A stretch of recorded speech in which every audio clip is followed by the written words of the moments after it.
And welcome back, everyone, to Beyond the Forecast. I am Chief Meteorologist Michael Stevens, and today we're going to take you into some fun activities, as well as maybe why are we learning about this weather scenario, and then also dropping you into our brand new podcast that we taped earlier this week. So today we are going to do an experiment right off the rip and show you how water and oil can mix. Did you know that they can mix? Well, we'll show you why they can't, air quotes, mix, but also what it takes to make them mix and what that process is called. So we'll have that coming up for you first, and then we'll also send it over to meteorologist John Gross, who's going to deep dive into avalanches. Now, we don't see them here in northern Michigan, but if you travel out west or if you're going to somewhere that is a mountainous region, well, this is all going to be useful information for you in case you do happen to stumble upon conditions that could be avalanche prone. And then we'll send it over to a segment of our Beyond the Forecast podcast, which this week we asked you which topic do you want to talk about, and you voted on spring. So me and meteorologist Haley Fischetti have our podcast discussion with you about spring. So we'll have that all coming up here throughout the show. But first, this day in weather history, April 16th, 1880. Throwing it back a few years, just a few. 1880, April 16th. A tornado near Marshall, Missouri carried heavy timber from an entire house and carried it over 12 miles and dropped it. 12 miles. A tornado near Marshall, Missouri in 1880. Picked up a house and delivered it 12 miles down the road. Pretty wild. Trivia. Yesterday, we asked you, what does an anemometer measure? Is it pressure, rain, wind, or snow? It's wind. An anemometer measures wind speed. That's usually what looks like a little egg going around. That's the anemometer, usually on weather stations. But today, we want to know, what is the name of the scale used to determine a tornado's intensity rating? Is it the Enhanced Fujita scale, tornado ranking, the danger scale, or 1 to 10 scale? QR code right there. Scan it with your phone, and then it'll take you to where you can vote, and you can put your answer in, and then we'll see how it weighs out. But again, what is the name of the scale used to determine a tornado's intensity rating? I almost said the answer. I didn't want to, but I almost did. Enhanced Fujita scale, tornado ranking, danger scale, or 1 to 10 scale? Weigh in. Now, viewer photo of the day. This is an absolutely stunning photo. And this photo comes in to us from Kathy Scott, brought to you by Great Rooms. Kathy sent us this beautiful photo of Lake Michigan and the Manitou Islands in the background from Pyramid Point. Absolutely gorgeous view under those blue skies. So thank you so much, Kathy, for sending in this tremendous picture. It is one reason why we all live here, and just one reason why everyone visits, because of views like this. So thank you, Kathy, for sending that in. And Great Rooms, as always, thank you for sponsoring viewer photo of the day. Now, coming up next, I take you into a fun experiment talking about the process of emulsification. Essentially, how oil has one opinion, water has one opinion, and they won't mix. But you can mix them if you have a friend that allows for it. We'll have those details right after the break. And welcome back, everyone, to Beyond the Forecast. Now, today we're going to be talking about a fun little experiment that can show you the process of water mixing with oil. I know, water doesn't mix with oil, but there's a process that allows you to mix certain items that aren't mixable, and it's called emulsification. So that just means that two items that aren't supposed to be mixed can mix, and usually it takes a third party. So oil has its own life, living its best life out there, does well with cooking, works well with mechanical parts. Water, the building block of life, going through, just standing out on its own. But they don't get together. They don't see eye to eye. They don't do well together. They always fight. So when you take the oil, put it into water, you'll notice they don't mix. Oil, water. Now, oil sits on top of water because of density. Oil's far less dense than water. But when you even try to mix them, like, it just doesn't work. You can see an oil vortex, but notice the oil goes back to the top and sits there. Water and oil, two separate lives, just cannot work together. Just doesn't happen. But water and oil have a friend, hand soap. Now, hand soap can see what oil's trying to do and can also see what water's trying to do, but can bring them together to see eye to eye.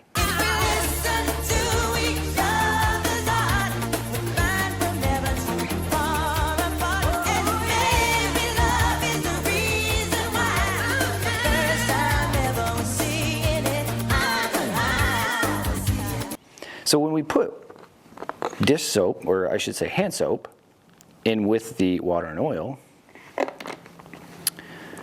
and then mix it up, what do you think is going to happen?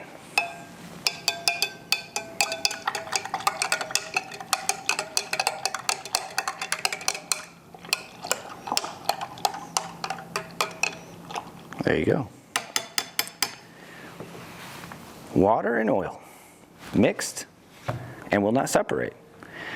And they're at a solid state. So they have this state now where it's water, oil, and hand soap. So how this works is, imagine hand soap in the middle. Hand soap can accept water molecules and also oil molecules.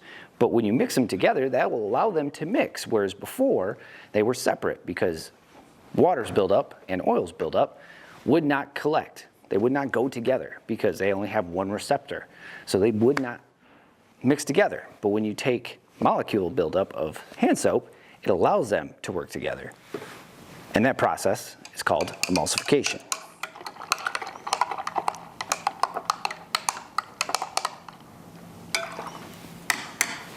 So there you go.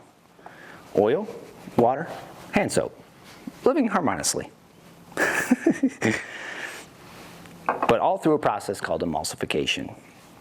So there you go. That's kind of a fun little experiment to break that process down, because what you think shouldn't happen does happen because of someone else's point of view. Oil has its strong opinions. Water has its strong opinions. But when you bring in someone with a different set of opinions, it can work out nicely. So there you go. Pretty cool. We'll have much more for Beyond the Forecast coming up right after the break. And coming up next on Beyond the Forecast, we send it over to meteorologist John Gross, who's going to explain avalanches to us. Yes, it doesn't happen a lot around here, but if you do find yourself in the neck of the woods where avalanches happen, great information to have it in the back of your mind. We'll have that right after the break. Hey there, everybody. Meteorologist John Gross, and today we are going to be talking about what exactly is an avalanche, things that you can look for to avoid being caught in an avalanche. We'll also focus on the differences between what an avalanche watch versus an avalanche warning means. And if you remember from when we were talking about tacos in the watch versus the warning, that rhetoric, it still applies here as well. So here's a look at our mountain. Here's our setup that we do have. Remember, when you're talking about avalanches, you're talking about snow, and you're talking about usually areas into higher terrain, higher hills, or even into the mountains. You can be up several thousand feet in elevation, 5,000, 10,000, even 15,000 feet in some instances. And usually an avalanche, well, it's just a big rush of snow that's moving down the mountainside because it's very unstable and gravity just starts to take over. So here's a look at our setup. You have an old layer of snow, and then you've got, well, a new layer of snow, because remember, temperatures get colder as you're going up in height within the atmosphere. So usually when you're talking about areas into the higher terrain, that's usually an area that's more susceptible to seeing a lot of snow in a very short period of time. Now, somewhere like Michigan, you could see a snowfall event, and you're usually measuring the snow in inches. But when you're getting up into the mountains, that high up in elevation, you're easily going to be measuring the snow if you have a storm system moving through in feet, 2 feet, 3 feet, even your 4+ feet in some instances that you could see within 24 to even your 48 hours. So here's a look at that setup. You usually do have a fresh snowfall. Let's just assume we have a storm moving through on top of our older layer of snow. So now that new freshly snowpack on top of the old snow, well, it starts to become a lot more unstable. And then eventually, once you start to get enough of that instability with that new snowpack, gravity does start to take over, and then that snow, it freely starts to move down the side of the mountain, all due again to gravity. And that can be triggered by a variety of factors. Here's a look at some of those main ones. You're talking about the type and the amount of snow. So like I mentioned earlier, into the higher terrain, you easily can measure the snow in feet. So you're talking about 2, 3, 4, even 5+ feet of snow. And as you're going up into elevation, especially areas within the higher terrain, you're usually talking about that snow type as the light and fluffy snow versus the wet and heavy snow. Now, as you're getting the sun exposure, let's go ahead and talk about that. During the afternoon, you can help to at least melt a little bit of snow due to that sun exposure during the afternoon hours. But as you get the temperatures a little bit colder at night, anything that did melt can start to refreeze. So now you've got a layer of ice, and then you can get new snowfall on top of that layer. That's also going to be something that makes things very, very unstable. Winds, as you're going up in elevation too, those also become more gusty because there's less friction compared to areas near the surface. So winds as you're going up in elevation, those can get very, very strong too. Surface features, and just depending how steep is your mountain. Are you talking about a very subtle slope, or are you talking about a very steep slope? Surface features meaning, are you talking about grass?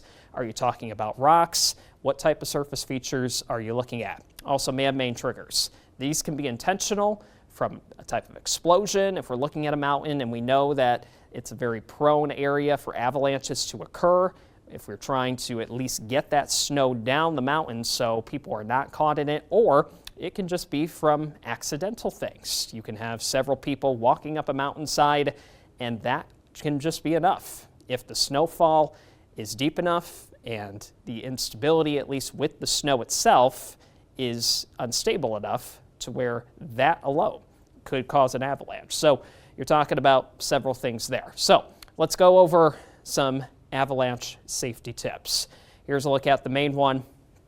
And with anything, you always want to be educated on what's going on before you get yourself in a situation that can become very, very dangerous. So if you're thinking about going, especially areas into some of the higher terrain, when you're getting up into 5,000, 10,000, even 15,000 feet, you want to know what to look for. So an avalanche safety course, not a bad idea. Also, learning to recognize avalanche terrain. Again, where are areas on a certain mountain more susceptible for avalanches to occur? So knowing that, making sure that you have things to communicate with people in case you're ever caught in an avalanche. And then again, you want to make sure that you also have things like shovels, because when you're talking about a lot of snow moving down the mountainside very, very quickly, and if you have people caught in that snow, it can bury people up to feet of snow. So making sure you're getting those folks out of the snow as quickly as possible, and making sure that people that can rescue you know what's going on as quickly as possible. That's very, very important. Analyzing snowpack stability. We kind of touched on that before, but how unstable is the snowpack? Did you just get a lot of fresh snow? Is there a layer of ice under that snow? Are you talking about a very high terrain area, or at least a very steep mountain slope to where things are more susceptible for avalanches to occur? Just man-made reasons for why you could see an avalanche. That could just be as simple as crossing a slope with more than one person at a time. So making sure that you're aware of that, and also just checking in with when we did see new snow observed on a certain area that you might be thinking about going skiing, snowboarding, any winter sports. Just again, some good safety tips to keep in mind. Let's also go ahead and talk about the watch versus the warning. And we've touched on this with flooding. We've touched on this with tornadoes. We've touched on this with anything that you can think of weather-related that can be a main hazard, and that applies to avalanches as well. So here's a look at it. Avalanche watch. Here's the definition, again, from the National Weather Service. You're talking about an avalanche watch. Those are usually issued when dangerous avalanche conditions will develop within a few days. So we're expecting a big snowstorm to come in. We're expecting a lot of new snow on top of a fresh snowpack, and we're expecting an area that is prone for avalanches to occur to receive that snow. So that would be a case where an avalanche watch would be issued. So being prepared to adjust your plans in case we change that watch to a warning. avalanche warning. Here it is again from the National Weather Service, issued when dangerous avalanche conditions currently exist. So you're talking about that very unstable snowpack. You're talking about that melting with the sun potentially during the afternoon and then refreezing. You're talking about a lot of snow. You're easily measuring probably that snow in feet. Again, these are areas that are more susceptible for avalanches to occur, and if you're in a spot that maybe you work, potentially you're doing things like, again, skiing, snowboarding, you're looking for those signs, you're looking for these warnings from the National Weather Service. You want to make sure that you know exactly what's going on because you want to avoid avalanche terrain, is what they call it. That's the main term, until those conditions improve, because that can be the difference between, unfortunately, life and death when you are talking about avalanches. I'm meteorologist John Gross reporting for Beyond the Forecast. Thanks, John. Great information on avalanches and what to look out for. Now, coming up next, we had a new podcast this week about springtime. We'll have those segments coming up right after the break. And welcome back, everyone, to Beyond the Forecast. This is a segment where we deep dive into our podcast. We have a live streaming podcast every Tuesday at 10 a.m. on the Beyond the Forecast Facebook page, the 910 News YouTube channel, my Facebook page, as well as the 910 News Facebook page. And then we'll also put it wherever you listen or watch your podcasts after all is said and done. But this week, we asked you, what topic do you want to talk about? And you voted on spring. What's our spring going to look like? What's it going to lead to? Are we out of La Nina yet? Is it better for us going down the road? Well, meteorologist Haley Fischetti and I sat down to let you know what is down the road for our spring. Check it out. Let's talk about the spring that we've had so far and what we foresee happening. So we just continued on from winter into the beginning of spring in La Nina pattern. So that means everything out of the northwest still, chilly air. We've been getting a few systems, but they're still out of that west-northwest direction, which means we've been getting the rain, freezing rain mix, snow. A little bit of lake effect still. Yeah, today is lake effect, which is like April 15th. Welcome to lake effect. Yeah. Still possible. It just takes a colder air mass, which, again, these low pressure systems, when you get them, especially in the fall or spring, they're bigger, more wind, colder air. And that is why we are seeing the snow that we're seeing after and a the 60-degree day. Yeah. And the wind. Yeah, wind chills. Oh, gosh. So what's supposed to happen is, if you recall back to fall, Yes. we took forever to go from El Nino to La Nina. La Nina was supposed to happen like May of last year. Yeah. And we went to neutral, and we sat in neutral for 6 months, which just kind of had us hovering around. So the things that we're talking about here, El Nino is warm air from the southwest. La Nina is cold air from the northwest. Yeah. Neutral is you're sitting in between the patterns. And neutral is what you kind of shift into going from It's El Nino kind to of La like Nina. the overall theme of what kind of weather you're going to get. Right. It's, If it's El Nino, it's going to be warm for us. yes. If it's La Nina, it's going to be colder for us. If it's neutral, Should expect just be normal. So, Like coating us on Petoskey early this morning. oh, the Petoskey news scanner. Hey. Biggest thing has been the wind since around Yeah, I noon yesterday. bet. Yeah, the tip of the mint yesterday. So I saw a really funny meme. It said, well, it was a weather graphic, but it said, "What day can you expect for your trash can?" And it was in the middle. It said Sarah's yard. Yeah. Mine only blew open. I Okay. missed the trash. I guess apparently I missed the timing of trash because it blew open and there was still trash in it. But yeah, mine didn't blow over. But yeah, there was people's trash cans blowing everywhere. I bet, yesterday. yeah. So yeah, the winds have been nasty, but that's with this typical low pressure system. The low is over Lake Superior. So At that the means moment, yes. areas down towards the lower peninsula going to see those gusty winds, especially tip of the mid. Now, tip of the mid in general, the reason you guys are so windy is because you're funneling everything through the straits. Pretty much. Yeah, and if it's a southwest wind like we saw yesterday, yeah, very, very windy conditions. But it's all... So there you go. We are now out of La Nina in the neutral pattern, and that means things should be kind of right down the road. Hasn't changed much in our pattern progress, so it could lead to a hotter summer, but that is still a ways away. Something we'll continue to explore down the road here on Beyond the Forecast. So again, if you want to catch that podcast, you can watch it live or listen to it wherever you watch or listen to podcasts, but also the 910 News YouTube channel, as well as the Beyond the Forecast Facebook page and also on my Facebook page. So thank you for joining us here for Beyond the Forecast today. We do appreciate it. For meteorologist John Gross, meteorologist Haley Fischetti, I'm Chief Meteorologist Michael Stevens. Be good, stay safe, take care. We'll see you right here tomorrow, 4:30, for more Beyond the Forecast.